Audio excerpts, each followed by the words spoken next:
Okay. Ready? Set. And you may now eat your balut. Balut? Penoy? Balut? Paano ba yung kata? Balut, Penoy, balut. Bili na kayo ng itlog na balut. Thank you, Todd Martin, for the beautiful music. Thank you, sir. Thank you, Corey, for being such an efficient sound guy this afternoon. Yeah, and thank you, Rian Enriquez, our indefatigable stage manager. Rian, where art thou? She's over there by Todd. By Todd. Rian, you're not allowed to sit down. Rian Enriquez. Our stage manager, Rian. Thank you. Thank you, Rian. And also all the volunteers from Allstate. Yes, volunteers from Allstate, volunteers from University of Illinois at Chicago, VIA, volunteers from, who else? Jason Lee, Jason Dela Cruz. Yes, we have to thank Jason and Joy Lee, who drove all the way from Decatur, Illinois. From Decatur for the cultural exhibit.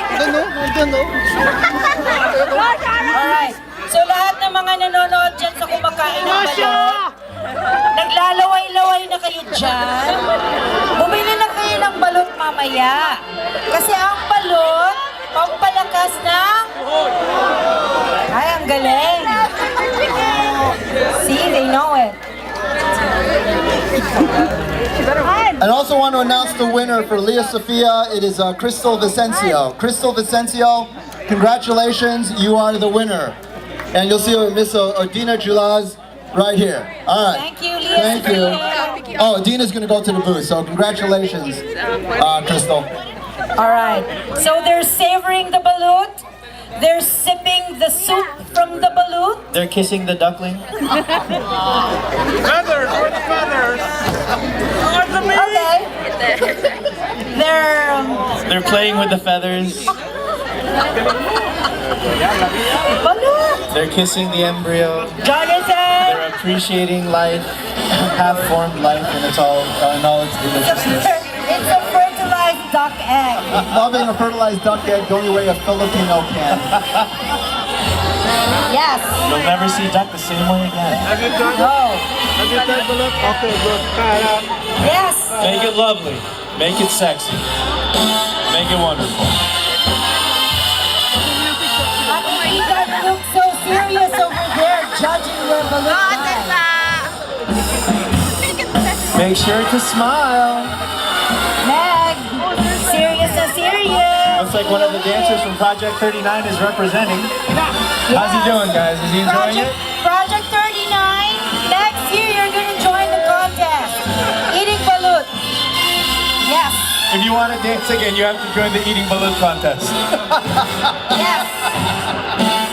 All right. I just looked at balut and I want to see my husband. Where's my husband? Husband, where are you? Oh, you look like balut too. Look. Oh my goodness. Oh, sorry. It's okay, my wife appreciates it. Michelle. Here's your You have your own balut. Ah, yes. Duck embryo. Delicious. The faces look disturbed. The faces look like they're having fun. The faces look interested Miss as well. Mary Rose, you're looking at your contestant real intently. Yeah, Miss Mary Rose is with TFC, ABS-CBN-Global.com. You have fans? Are people still going, or are you guys all done? Yeah. She's still going. Oh, still going. We've got some savoring going on over here, it looks like. You got more? Oh, they wanted more.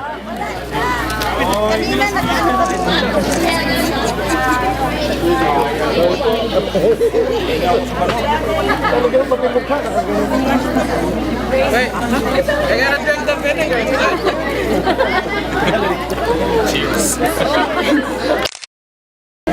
Okay.